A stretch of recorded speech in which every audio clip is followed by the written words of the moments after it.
De commerce de proximité, vous vous souvenez encore, Charles, des effluves de café qui embaumaient les ruelles de votre enfance?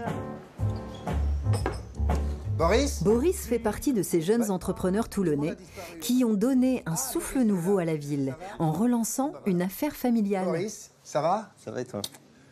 Très bien. Oui, merci. Tu te rappelles un petit peu de l'histoire? Tu vas me la rappeler? Mes arrière-arrière-grands-parents, donc mon trisaïeul, qui était originaire d'Alsace, quitte en 1870, quand les Prussiens arrivent, Hélas. voilà, l'Alsace-Moselle. Il décide de partir à l'aventure en Haïti et il s'installe à Port-au-Prince.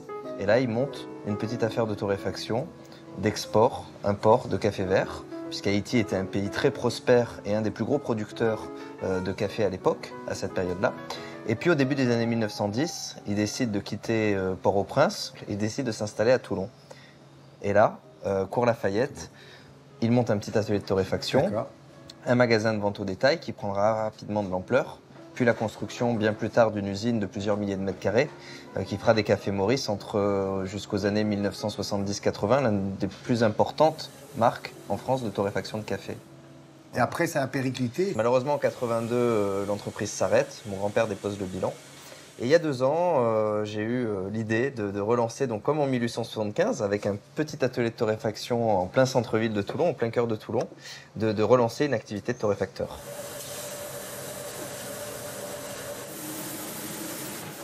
Grâce à toi, d'ailleurs, on a du café au théâtre. Et donc Café Maurice, et depuis son ouverture, la scène nationale Château-Vallon-Liberté, et on en est très fiers. Et nous aussi. Et depuis, moi d'ailleurs, je me suis mis au café en grains.